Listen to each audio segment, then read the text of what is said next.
All right, everybody, welcome to the Flow DevX Show and Tell, your one-stop shop for all your DevX community show and tell needs. I'm just going to start it off really quick because we have a bunch of presentations today. So I'm going to start off with Dimitri, and he's going to talk about the new community issue process that we worked on. That photo is horrible. I need to change that. Um, yeah, hey guys. So let's see. Um, Justin, do I just share my screen? Yeah, just Uh, boot me. Totally fine. okay, cool. Let me share my screen then.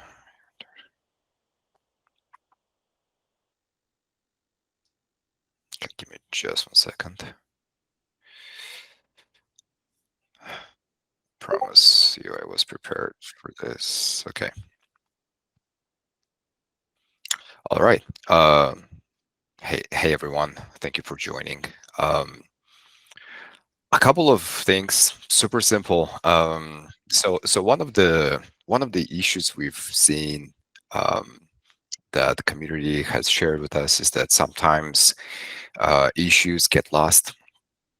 We've had issues that were somehow lost and not addressed for like a year or so, and that's not acceptable.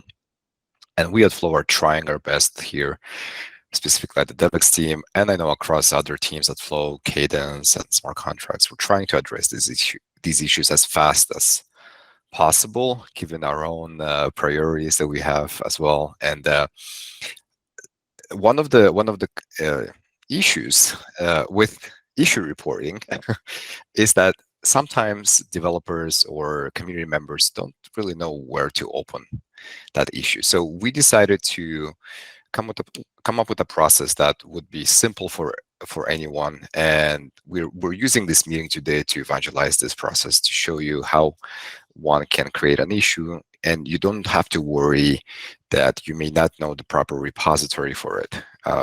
Sometimes you have an issue, you want to report it, but you don't want to search through Flow repositories to find Cadence or to find FCL or another tool that you're trying to report the issue on.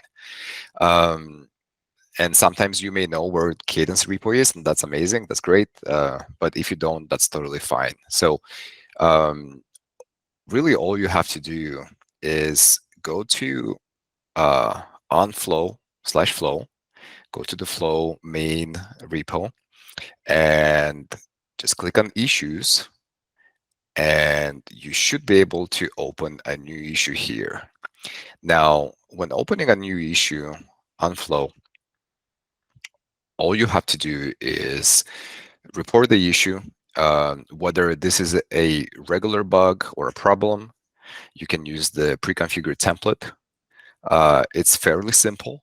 A quick problem description. If there are steps to reproduce, you can share those with us. But even if you don't have all of the details, we still encourage you to go ahead and submit the issue. And then, hit submit. Automatically, we'll be notified that the new issue was created. And then if you don't know where the issue should go, that's totally fine. We take responsibility on ourselves to route the issues to the proper repo, and from there it will be made visible for all of the members of the team that are accountable for that repository. So again, please, from now on, and we will share this again on Discord. Hopefully in the future we'll have a quick bot on Discord that will allow us to just open an issue directly through Discord. Um, so yeah, if you have any questions or don't know, just go to Flow and open the issue. Yep. Yeah. Go ahead. Yeah, I I want to also add on that don't feel frightened opening issues. I saw that was a case sometimes in the community. We rather have false positives and like treat them and close them than not know about a possible issue. So don't feel afraid. You won't bother anyone by opening an issue. You'll just make more visibility so we don't miss something in Discord. Absolutely. Yeah, thanks for that comment, Greg. Any questions about the issue process? We will, again, socialize this on Discord and on Twitter. We'll make sure that everyone is aware of this. And yeah, again, if you have a question or if you think there is a bug, um, you can share it on Discord, but most likely you will your bug or your issue will be addressed if there is an issue on here. So I know it's a little bit of an effort to go from Discord to GitHub, and we will try our best to minimize that effort for you in the future.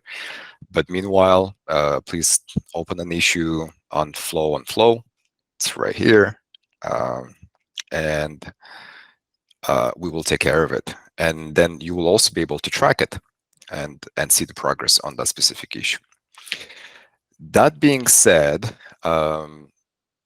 sometimes there's no issue, but you just want to talk to someone, and we'll listen to you. And for that, we are trying out this GitHub discussions platform. Sometimes a good example is, let's say you have a piece of feedback or you have an idea, and you would like to talk through that idea, something that would make like it could be a feature for a specific tool, it could be a smart contract standard, it could be anything really related to Flow, or it could be a question. So on the same repo on Flow/Flow, we are kickstarting the discussions.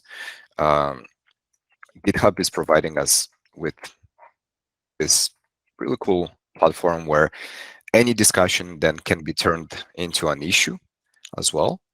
And having everything in one place helps us to keep track, again, of the threads, the issues, the pretty much polls, announcements, and so forth. So currently we only have DevX and tooling here, and some of the examples. For example, we've had, for example, Jacob reported that VS Code Cadence extension is not working, and we were able to have here again some dialogue, and then quickly turn this into an issue that was routed to the proper place. I know that currently we have quite a bit of channels. We have our Discord, we have the forum, we have the, what else? Discord forum, and within even Discord, we have forums too. So things may get a little bit crazy. Please bear with us. We're still trying to decide how to best use this tool here. If you have any suggestions, please open a discussion and let's chat about it. This is open, again, for everyone, and it's public. And it will help us also track link issues and plan together as a community, rather than us plan and then share with the community our plans. So yeah, play with it. Feel free to create a new discussion. Today I am going to also add the questions and answers section, where questions can be approached and upvoted and answered. So hopefully this will become the go-to tool, and after some testing we can use it together as a community. Any questions on the issue creation process and the discussion board? I mean, just to be clear, people that know what repo they need to create an issue for, I mean, they still can, right? They can still can. Yeah, they can if you still don't can. know where it, like if you have no idea where it is, this is basically a general inbox, right, for issues if we don't know where to send it. Correct. Correct. Okay. Correct. Absolutely. If you know, I mean, if you've been creating lots of issues and you know where each issue belongs, go ahead and create it in the proper repo. But if you don't know, we still want you to go ahead and create an issue. It will help you. It will help us track it, and then it will help us create this feedback loop that sometimes is missing.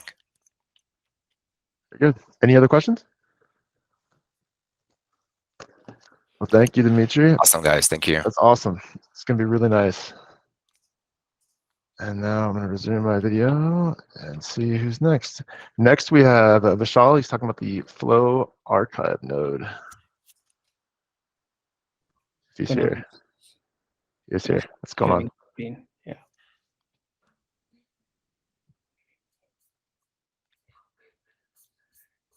All right.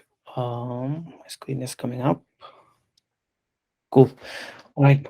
Hello, folks. For those who don't know me, my name is Vishal Changrani. I work on the Flow Core Protocol team, and I'm on the product side of things. Last year, we launched this new node called as the Flow Archive node, and I just wanted to reintroduce that node to everyone, and just make sure that you are aware of that and make full use of the node. Prepare this little slide deck for it. So what the archive node is basically it's yet another node type supported by Flow. And the purpose of the archive node is that it serves archive data, which is data going back from the current block right to the start of this fork. Question, Alex? Yeah, Vishal, if you don't mind, can you go to presentation mode? Okay, yeah, sure.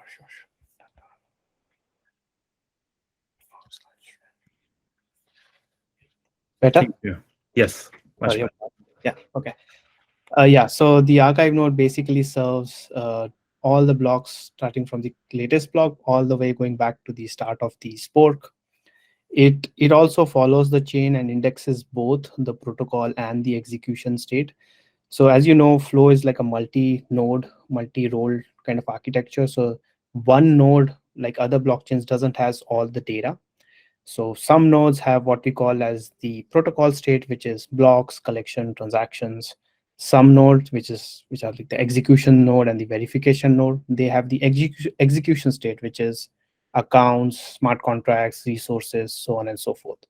So the archive node actually indexes both the protocol and the execution state.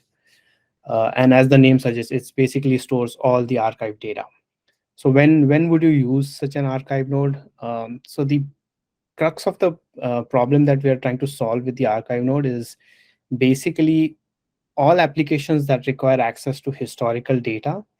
Currently, there is a limitation on the current Flow mainnet where if you ask an execution node for a block which is like 100 or 600 blocks in the past, it won't have that block in its memory because the state keeps growing and there's only so much state that the execution node can keep in its memory. So if you ask the execution node for a block which is like 600 blocks in the past, you won't be able to get that. So that's the problem that the archive node is trying to solve, where it can actually reply back for any block in the past. So basically what it means that you could then use the archive node to ask for account data for a very old block. And the other big feature it has, it allows script execution. So you can actually submit a script to be executed on any block height and it will execute it locally. So instead of like going up to the execution node, it can basically execute a script locally. That's kind of the purpose of the archive node. And the way to use this is we have a beta version of the archive node running, and this is the endpoint it exposes. It's a gRPC endpoint, and it supports like the gRPC access API on that endpoint. This is still the beta version, and very soon we will have a full GA release in which anyone can basically run an archive node. So it won't be just Flow running an archive node. Anyone who's interested in hosting an archive node can actually run it. Here's like the architecture of how this thing works. So on the right side, we have the Flow mainnet network. You have the actual peer-to-peer network, which basically connects all the nodes. The access node can be thought of as like the edge nodes, where data can be read from and transactions can be sent to. If you're familiar with it, we introduced the observer nodes sometime early last year. They basically talk to the access node, but they talk through a public network. So it's not the peer-to-peer network that all the nodes talk with. They establish a separate public network with the access nodes. This archive node actually fits into that public node. So it also uses an existing access node as an upstream to get the execution state and the protocol state. So this is kind of how it all fits in together. So what's next for the archive node? We are planning a GA release soon. We are actually working through some issues that we saw on the archive, on the beta archive node. Once it's kind of ready, we're going to test it and then release it so that anyone who's interested in hosting one can spin one up. And right now it only supports the gRPC API. We plan on adding like the REST-based support and also the gRPC web, which is gRPC over HTTP support soon. There's a blog post that we published last year. Here's the link for it. That kind of explains this same thing in much more details. I'm going to share it here.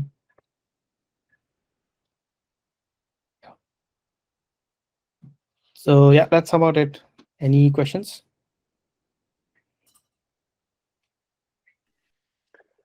Hey, Vishal, I'm just curious if you have kind of a rough idea of how much, like if I were to want to run my own access node or archive node in the future, how much storage capacity, might be necessary, or what order of magnitude?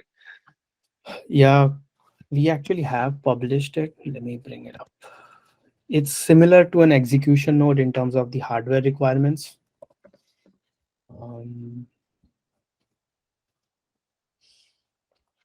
Oh no.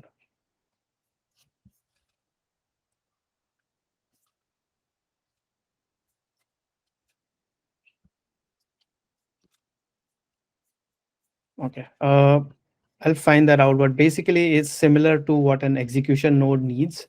So the biggest sort of challenge would be in terms of the memory. It would require like 500 or at least 700 gigs of RAM in memory because it has to like store all the state in memory.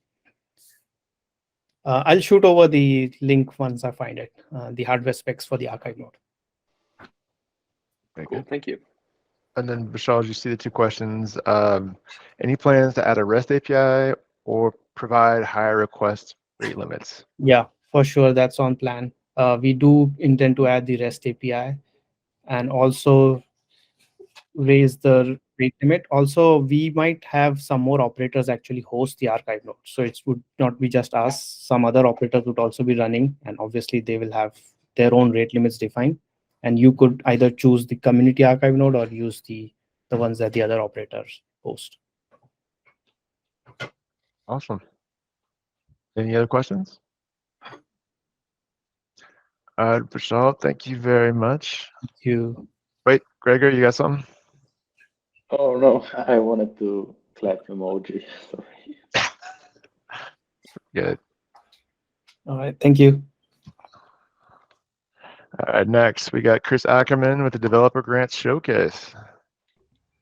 Awesome, thanks. So yeah, this is a new thing we've recently been starting to do the last few show and tells. So excited! Look at all this wild and crazy celebratory emojis showing up. I'm glad people love the Developer Grants Showcase. I do love the Developer Grants Showcase. I mean, it's a great way to show off the awesome work in the community for folks that are part of the program. So I know we're running on time, so I'm going to jump right into it. We have two presentations today. The first will be by Jimmy from NFTikets, and then Lean is here to talk about what BlockVeristy has been doing for DAOs. So I'll turn it over to Jimmy. I think I saw him before. So Jimmy, if you're here, we will let you fly.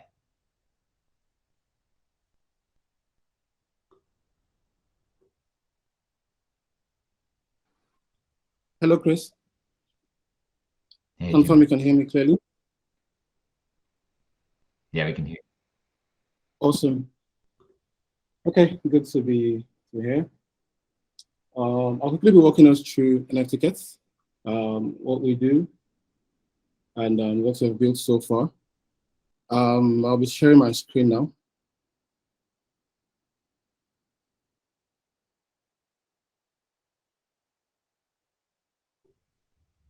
Justin, I don't know if you need to let go or not. No, he can boot me off. You should be able to. And actually, Jimmy, can you stop Send the your URL. video? Thank you. Okay.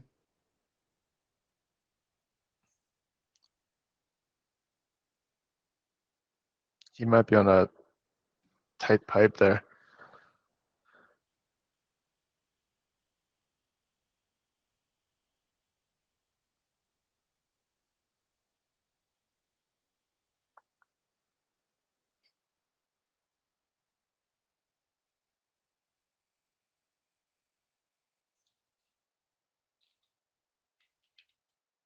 Okay, let me know once you can see the screen.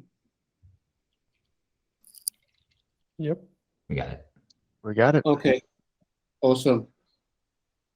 Yeah, so what exactly is NFTikets and why? We've seen that majority of the times, most products are built by developers and built for developers. One of the biggest challenges we saw in the Web3 space is that majority of the products are built for the Web3 people. So one of the things we decided to do with NFTikets was build a product on Web3 that would reach out to the Web2 masses and give them an opportunity to be part of the Web3 ecosystem, right? So we saw the data that we received from Binance at the end of the year that said we had about 328,000 people who were and are actively using the Web3. But on the side of the Web2 and the payments of the card processor, we had 2.9 billion people who were using card payments. So if I'm to build a system that allows payments on the blockchain, what would be the most easiest and the most more convenient method of processing this payment? Why not do card on Web3? And that was a little bit trickish for us because this is a DApp, this is a centralized application, and how then do we integrate the whole card thing without and still allow users to be able to perform main transactions, transfers of NFTs, generate NFTs, and all that. So we went ahead and created an architecture, a walletless an architecture that allows users to allow users to mint. However, let me just quickly give us the backstory of what we do here. So we are an event ticketing platform that allows event owners to create events, and these tickets for their events will be NFTs. Now, when they create these events, they don't have to be Web3 users. They don't have to be conscious of Web3 because on their end as event creators, they don't even have to interact with the blockchain. All they do is come to our platform. I created a sample, a demo events for this. So I'll just show us this. So what they do is come to the platform, put in all the data and all the details for your event, and actually create it.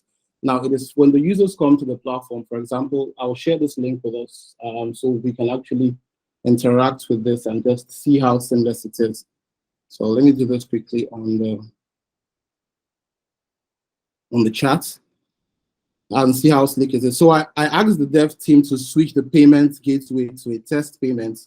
So you see how it works. You don't have to input a card, just approve the payments, and you can actually view your transaction on the blockchain without any interaction with the blockchain whatsoever. So what we do here, we allow the users or the owners of the events come, they create this event, and they publish this event. They share the links to the people or to their guests who they're expecting to buy the tickets, and they come, they click on purchase tickets, and when they try to do that, when you try to purchase ticket on the platform, it leads you to a payment gateway on Web2, which can be Paystack, Stripe, whatever form of payment that we choose to integrate or we will be integrating, and you make the payment. The rest part, which has to do with the minting, is performed behind the scene and stored in the Vault wallet. Now, when it's stored in the Vault wallet, it's associated to you as a user, and when you come back, you can decide to claim that or do a transfer, free transfer. You transfer your NFT from the Vault wallet to your personal wallet if you choose to. Now, one of the things that we did with our product is that majority of what we built was based on user research and user behavioral pattern, right? So we discovered that in the process of building, am I too fast? Please, so I can slow down. Oh, we're good. Awesome. So thank you. So in the process of building, we discovered that majority of the research data we got from users is that just about 38% of people were willing to move their NFTs, but the majority of them were excited that the tickets were NFTs, but just 38% were willing to move their NFTs to their BlockVeristy wallet, right? Which is still cool. And they would love to do that if it's transaction free. So we made it transaction free. We handle most of those since since Flow has this very low percentage of minting and also of transfer. We ensure that we handle those on our own end. Now, one of the awesome things with NFTikets moving forward is the fact that we built this for non-devs, for those who are not developers. What that means is even as an event owner, I can easily integrate this event into my WordPress, Wix, whatever form or whatever platform I'm using as an event owner. I don't know how much time we'll have. It was a demo of the whole integration. Sorry, let me just do this. Let me do this.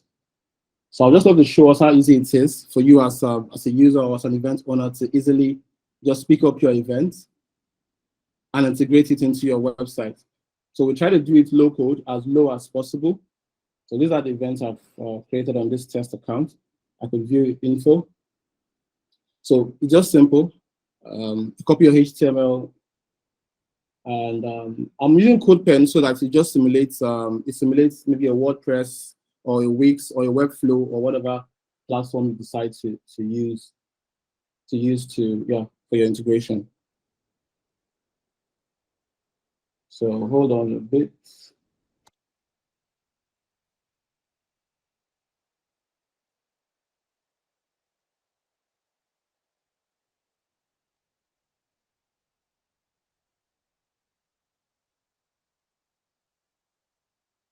Okay. So I think there's a slide on.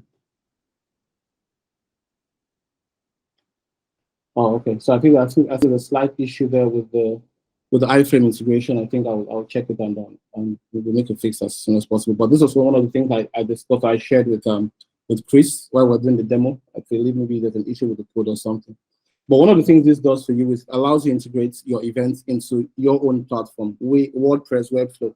And one of the challenges that we had users saying when we had our survey around this build was that what happens when I copy the iframe and impute it into my website, right? And users come to purchase tickets.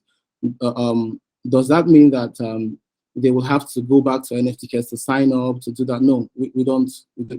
Our build don't do that. One of the things we did for event owners was if you had our integration on your website, users come to your website, they buy the tickets on your website without any form of registration, just the email they provide, and every other detail is done via email back and forth. Now, one of the things we're also planning to do moving forward is the NFTikets NFT marketplace, which is one of the things that we have heard from our surveys and the user feedback that users would love to see. And the ticket economy, one of the things that we see that is a big loophole in ticket economy is the ticket scalping issue. Now, I'll shock you, last year, about $1.6 billion was lost in Europe to ticket scalping. That is a huge amount of revenue that event owners have lost, right? So if we created a model around that and allowed event owners to actually promote and allow ticket scalping, and that's one of the things that we're planning to do with our NFTicket marketplace, where event owners will be allowed to put out a specific amount of tickets they would love to be resold, right? So what that does for them is that the guys who love to scalp can come and say, I want to buy 100 of this, and because the event owner has a limit, he sets the limits of the amount he wants the scalpers to be able to buy, and they say, I want 100 of this, and I want to resell 100 of this for, let's assume he bought these tickets for $100 per event, and he wants to resell it for $150. So every time he makes a sale, the event owner gets a 5% commission, which means that for every sale, the original owner of this ticket still gets rewarded. So we're creating a whole new economy around tickets entirely, right? So that also happens too. So the scalpers gets his profit, the event owner gets royalty, gets more tickets once sold, and all this happens with the swipe of a credit or a debit card. So most of the activities that will be happening on NFTikets won't even need a wallet connection. Now, one that I had discussed with the advisors, we have our trail advisors on board, and we discovered that it will take a whole lot to tell people to connect their wallets to a platform they barely know. It will take a whole lot to convince people. Imagine I have $1 million flow in my wallet, and I'm telling someone connect, and someone is telling me connect here to buy a ticket, and I have 1 million flow, and I'm looking at the system. I'm like, I don't even know who these guys are. What happens if I connect and I lose whatever amount of portion of this to this, right? But it's easier to tell someone, oh, this is the card, this is how much you're charging for this. Just simply swipe and make a payment. So what I'll do quickly, I'll just buy one of the tickets. So we'll just see how easy it is to actually see the entire process. payouts. Yeah. So quickly I'll do that. Then I'll open up for questions and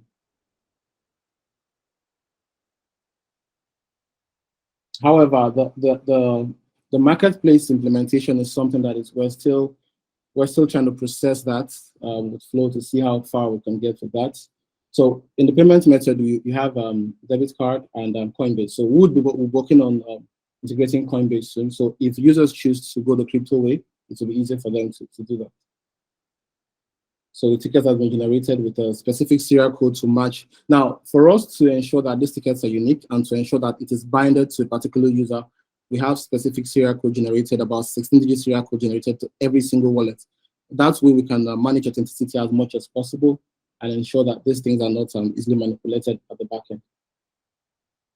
So I'm trying to make a payment now, directing to the payment gateway that may be familiar to most of us. It's called Paystack.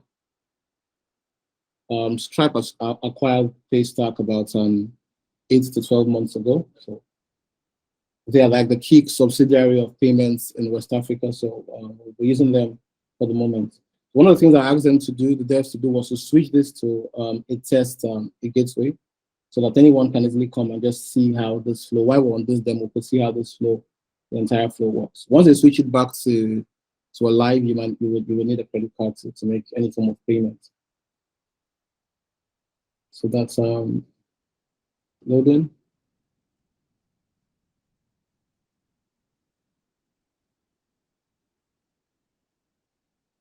Okay, so slight issue from okay, so that's it. So select the amount and I just go ahead and process this. So you can see it's test.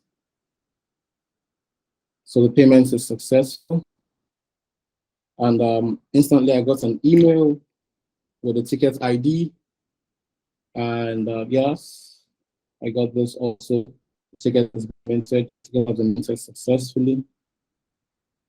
And I just want to show us the last part of this. Okay, so I could do that here.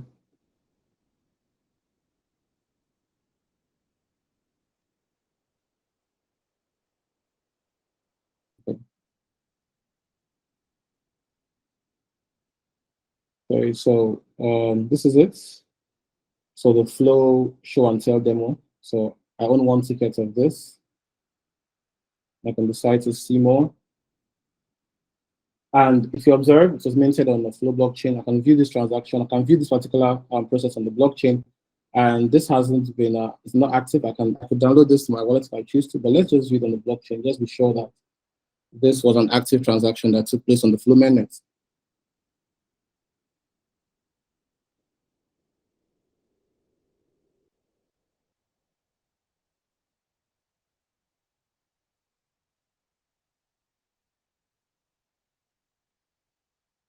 Okay, so sorry, it's taking a whole lot of time. I believe it might be slow. I did the same thing a few minutes ago, and I actually just posted it in the chat if you guys want to see it. Oh, okay, cool. Cool. Yeah, Yeah, it really worked really well. Yeah, so this is on the on the mainnet. So you see that no form of wallet connection needed to do the entire maintenance. So one of the things that this does is it changes the game a lot. It levels up the game for those who are not Web3 enthusiasts and those who are scared of wallet connection issues, right? So this ups the game for everybody, for those who are event owners, for those who are events, because the whole awareness of NFTs are massively increasing. Over the past 18 months, we've had an awareness ratio of about 71%, and it will continue to increase amongst young people within the age of 18 to 29. So we don't want to have a case where they come to try to use any platform that is NFT based, and they have to struggle with going to download the Blockto wallet, the Dapper wallet, and all that. It might be a sort of hindrance to them, right? But everybody has a debit or a credit card, which they can easily just swipe in and get these tickets. There's a lot that NFTikets offers to event owners. Authenticity is there. We also help them ensure that these tickets are not moved around without their own permission, right? Because we'll be coming up with the gift tickets feature very soon, which means that users will be able to give their brothers and their sisters tickets or their loved ones tickets. But for that to be done, they have to do a transaction on the blockchain, which means that the event owners will still know who is on the receiving end of the tickets that they own. So that way you see that the original owner has control or has that overview of what is happening with his tickets. So this will help a lot cut down the entire process of ticket loss or scalping or issues with ticket management control moving forward. Yeah, like it's though it's a whole lot in progress, and yeah, that's where we are at the moment. Though I'll open up for questions. Does anybody have any questions?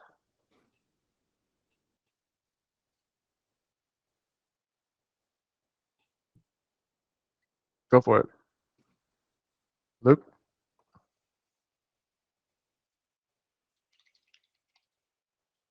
Did you press the wrong button, Luke? All right, Daniel, go for it. Yeah, so love this, by the way. The question I have is, when a ticket holder shows up at an event in person, how does the redemption process work for a ticket? Okay, so one of the things we're doing is, like I said, it's a work in progress, but we're building a ticket validation, both for mobile, especially for the mobile app. So one of the things we're doing, like I said, we generate a 16-digit code, right, which is embedded into the tickets. And also, if you observe most of the tickets, they have a barcode. So what we'll do moving forward is the ticket owner has a scanner on the mobile app. He scans the tickets, confirm it, and he or she is checked in. However, the checking in is done on Web 2. Ticket status is declared as checked or unchecked. It's going to be a Boolean on Web 2, checked or unchecked. I don't know if you got that.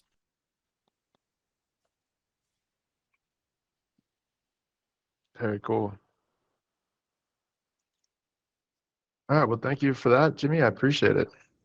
And that way too, one of the things we also cover moving forward is the POA, so proof of attendance, right? So that way too, we'll be able to cover the proof of attendance. So that way we'll be able to know that you sold 100 tickets and you checked in 50 tickets. So you're sure that out of the 100 who bought, 50 people were in attendance. And I think I skipped out something. One of the things that we will be doing in the NFTicket marketplace is that we will be giving tickets post-event value.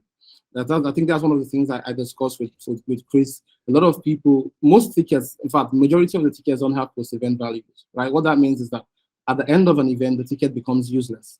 But one of the things we want to do here is we want to give those tickets post-event values. Now, moving forward, one of the things we'll be adding to NFTicket is that on those NFTs that you own, you will be able to add images, videos, JPEGs, as much media files as you want to add to your tickets. Let's assume you went to an event that has a Vitalik in attendance, and you took this wonderful picture with Vitalik, or you had Vitalik do what's it called now? Jimmy, we are actually really tight for time. Yeah. Tell you what, why don't you, when you add those features, we'd love to have you back though, and you could definitely demonstrate them. Awesome. Chris, yeah, I appreciate your time, man. Thank you very much. Chris? Yeah, great job, Jimmy. We have Lean, who's going to go next. Thanks for waiting, Lean. I'll turn it over to you. Okay. Hi, everyone. I'm Lynn. I am the founder of BlockVeristy, and I have with me the developers who will, present their work until now. Just briefly, BlockVeristy, our goal is really to bring the online education to the blockchain. And what we are doing is that we are creating a community. First, it's the first online community that is platform agnostic. It doesn't matter where the teachers or online educators are selling their courses. And we give them different tools to really help them to, for example, they can create NFT student cards. They can create certificates that are also NFTs. And about the community is a DAO, and this is what we have been working on in our buildings. So I'm going to invite the team to share with you our progress so far. So Noah? Thank you, Lynn. Hi, everybody. I'm Noah. I'm mostly going to focus on explaining what I've done so far. This is a work in progress. My mission personally is to bring educational resource to Flow because I had my personal issue when I came to learn Cadence is that there wasn't a lot of educational resources, and the ones that were out there, for example, Emerald Academy, some of them were kind of outdated. So it was a little bit hard to learn Cadence and start developing on the platform. So my mission is to build a example DAO that is backed up by documentation and articles that explain step by step on how to begin developing these tools on the Flow network. So I'm going to share my screen real quick here.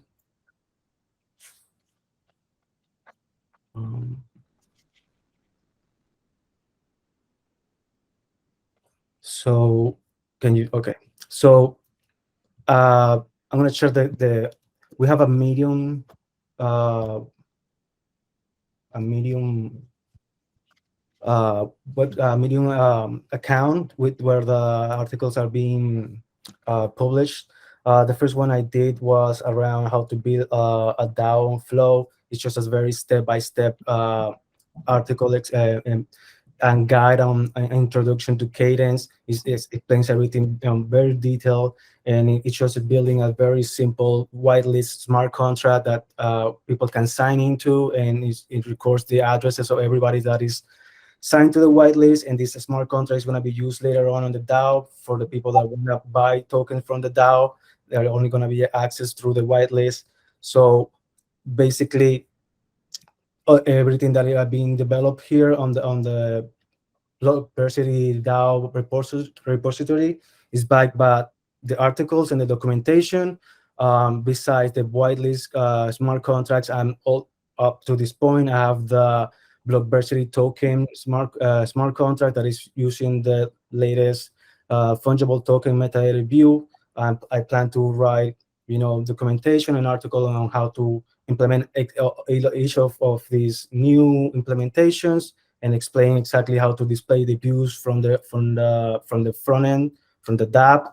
I also have the BlockVeristy public token sale. Is basically an ICO where people can buy the token. They have a personal cap. Who can buy a certain amount. They can allocation depending on how much of the bot you buy with FUSD. And also they have implemented the whitelist for the people that have already signed to it. So basically, it's not really like it's not like a very new for people that already been developing on Flow. It's not anything new or very impressive. It's just it's aimed for the people that are trying to learn how to code in Cadence, and they haven't have a lot of experience, or they're having a lot of resources out there. Something that I want to show very quickly is something that I encountered while building this, and is that when building when integrating the Flow actions with a front end using Byte, I found out that if you are trying to use Byte without this particular implementation of NoFetch, I found that if you don't have this on your Byte configuration, your application stops working. And it took me a long time to figure out why. And I found out using Swell that because Swell gives you like better errors messages, that basically the way the Flow works is that they use NoFetch, and for some reason that doesn't work with Byte. So I have to resolve to using this configuration in order to make it work. Otherwise it just crashes. So it's this kind of thing that you encounter when you're developing that I want to put out in a guide in our articles, so that everybody doesn't have a lot of experience can just interact with it. I also have articles on Overflow. Overflow is a testing framework, DLS, to test smart contracts and create user stories. You can also use it to deploy contracts to mainnet or to testnet. So the idea is also to have a series of articles on how to create user stories using Overflow. And all of this is going to be on our open source repository. As you can see here, you can easily create a user story with Overflow, testing every transaction and the smart contracts and scripts without having to integrate it to adapt, or using the JavaScript, the testing framework, which I found sometimes has bugs. So basically, my idea here is to create educational resources. I plan to translate into Spanish, because I know that there's a lot of Spanish-speaking community that want to build on Flow, but again, there's no a lot of educational resources, and there's even less educational resources in Spanish. So the idea is just to have all of these tools for anybody that wants to start building on Flow. That's very cool. Does anybody have any questions? When that is available, are we planning on kind of presenting that or putting that anywhere on our part? Like Luke, is it on your radar? So the idea is we have a couple of milestones. Right now, I'm working on the ICO and IDO structure and writing the articles on how to build those step by step. After that, I plan to integrate multiple governance styles for the DAO. You know, they have the DAO grant, you have friends with benefits style. So there's like all different ways to run a DAO, and my idea is just to have those tools ready right there. Anybody can fork the repository, and they just have to change a couple of names without minimal change, and they're ready to launch their DAO in any way they want. And that's the goal. Very cool. And I have shared the link to the articles in the chat. You can also follow the progress on GitHub. And maybe just one last point, if any of you is thinking of creating online courses, one of the reasons we're doing what we're doing is that a place like Udemy, they keep 65% of your revenues. So if you ever want to have a better deal and you create something, think about BlockVeristy, because it's going to be much more interesting. Awesome. All right, thank you guys. Let me just keep going here. Dylan with VS Code updates. Hey everyone, I'm Dylan from the Flow DevX team. I'm going to be covering the new VS Code updates as well as the Flow CLI super commands. So let me share my screen here.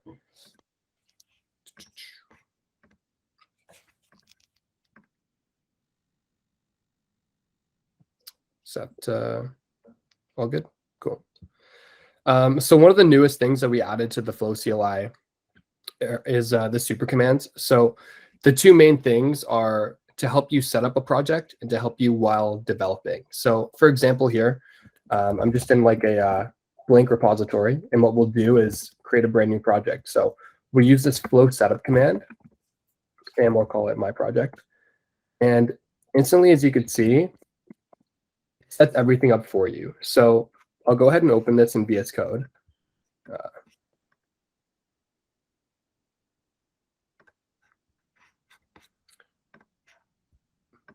on, needs to find it.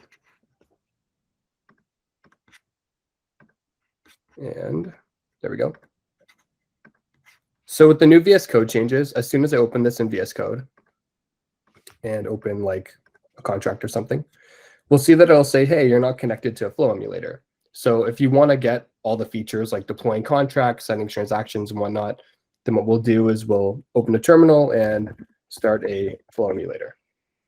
And immediately we'll see VS Code can connect to it. And you can, change between different accounts, deploy contracts, etc. But the most interesting part of this is the new super command. So what we'll do is have another terminal here and run the flow dev command. And what this basically does is tracks your whole project. You'll see that it automatically finds like all the contracts in your project, and it keeps them deployed and updated at all times. So for example, what we can do is create a new contract here. We'll just call it foo.cdc. And immediately once I create this, you'll see that it's tracked down here as well in the flow dev command. And what's great about this is it automatically updates your flow JSON for you. So you no longer have to like jump around between all these files and try to figure out the state of your project. It just keeps everything synced and updated for you. And does some other cool things as well, like helping resolve imports. So normally you would have to, if you want to use the new contract you just made, you'd say like import foo from foo.cdc. And that still works, but what we can do is something a little smarter and just say import foo, and automatically that's going to work for you. And we can also see with the flow dev command, if I mess something up here and save the file in the terminal, it's going to tell you, hey, something's gone wrong, because it's automatically keeping everything up to date for you. So that's basically the new dev command. It lets you do all that. There's some other things you can do as well, like if you create a folder for a specific account and put contracts in there, we'll deploy all those for you as well. But it just kind of simplifies the whole process of creating a new project, going into VS Code and kind of interacting with the blockchain with your project, making that a lot less tedious. And even within VS Code as well, we can do things such as, deploy contracts. Oh, I broke something. So we get like the code lens, and you can say, hey, let's deploy contract here. Let's, switch account to these are the default accounts, or maybe one of the accounts that's in our flow JSON that we defined. Lets you like copy the address and whatnot. And you can just kind of deploy contracts and work from there as well. So it's kind of nicely integrated together now, and it really helps the whole overall experience of developing Cadence code. So is there any questions there? Quick question. Dimitri? Yeah, Dylan. Can you show us how to deploy? We can deploy a contract to the emulator as well, right? Directly from VS Code. Yeah, exactly. So that's what this code lens here does. Basically, you can just click that and it'll deploy it. Sorry, there's an error now because I messed something up. But you can deploy contracts directly from code lens, but you can also just allow the flow dev to do that for you. So it's basically constantly deploying and syncing all your contracts to make developing really easy. So your imports will be resolved for you. Everything's just going to automatically be kind of synced up with your flow JSON and just constantly like updated, rather than having to kind of manually go back and figure out what you deployed, what isn't deployed yet, stuff like that. And the emulator updates the flow JSON automatically, so we don't really have to touch the flow JSON, right? Yeah, and this flow dev command does everything for you as well. So if you create a new contract, it deploys it, updates flow JSON for you. The idea is to really minimize having to go in here and type things in, because that's kind of where you can easily break things by accident, or it just kind of gets complicated. Like preferably, I'd rather not have to look here and care about any of this. If I can just get back to writing Cadence code quicker and easier, then that's kind of ideal. Another kind of key feature that we had with the setup command. So I just did like the basic default setup, which gives you this project for now. What we also have is, I'll go ahead and create a new project. If we do flow setup, and we'll call it like project 2, and we'll do this scaffold, pass in the scaffold flag. Basically, you're going to have a list of templates to choose from. Currently, we just have the basic one in there, but this allows us to have kind of community members and other people create new templates for you to just instantly, quickly get a project and create one from. And then you'll have that ready to go, and you can just open it up in VS Code or however you want and have it synced up, run flow dev, and get going really quickly. And that's, basically just the quick demo there. Feel free to ask any questions or just check it out and start using it yourself. Does anybody have any questions? Awesome. And I hope to see a lot. You probably see a lot about super commands in the future as we add more and more kind of features to them. So, and abilities, pretty exciting stuff. Chase, discovery updates. Hey, yeah, let me share my screen. 1 sec.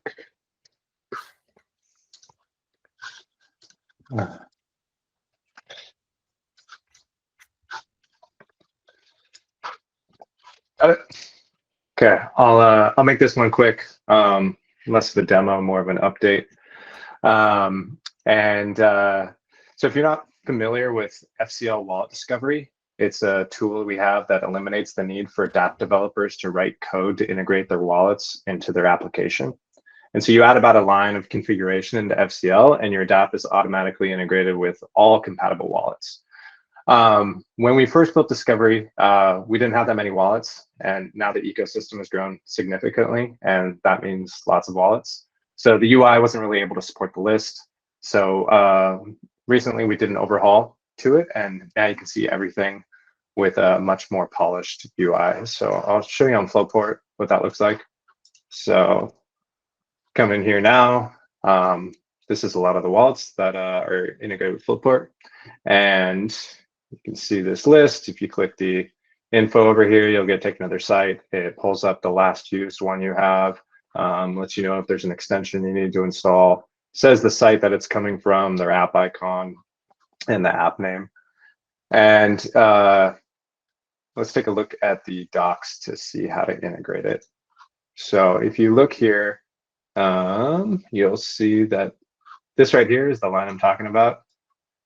It's one line. That put that in there, boom, you call fcl.authenticate, that whole thing pops up. And so you can change it here based on the network. And if you want full, if you want full control over the UI, say that didn't work with your site and you wanted it to look and feel exactly like your site, there is a way to brand it. And you can go down here and there's an API version where via FCL from that endpoint that you put in, it'll return all the services and you can have complete customization over it. So here's an example of building out your own Discovery UI with React. So looks like this. It's pretty simple, gets you a lot of features. Yeah, we just wanted to showcase the new sort of look and feel here. So that's what it looks like. I know we're short on time, so keeping it quick. I will post out the documentation down here. And also, if you ever have any feature ideas that you want to see on here, please go to the FCL Discovery repo, and I'll post that here too, and let us know. You know, like cough, maybe dark mode, anything. Everybody wants that these days. No, they need that. You gotta have dark mode now. You gotta have it. You gotta have it. All right. Last but not least, we got to evaluate that market. Talk about evaluate.swap tool and grayscale mode. And Luke, who was the person there? Do you recall? I think that's me going next. I'm Lucas Myers, from Senior Blockchain Engineer at Evaluate. So yeah, I'm just gonna walk you guys through this new tool that we have built, which I think is pretty cool. Let's share here.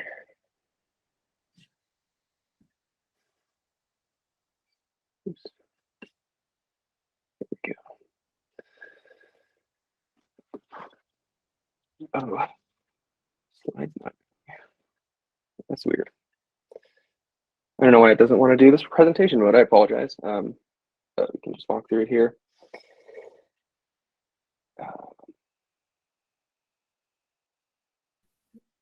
Okay, so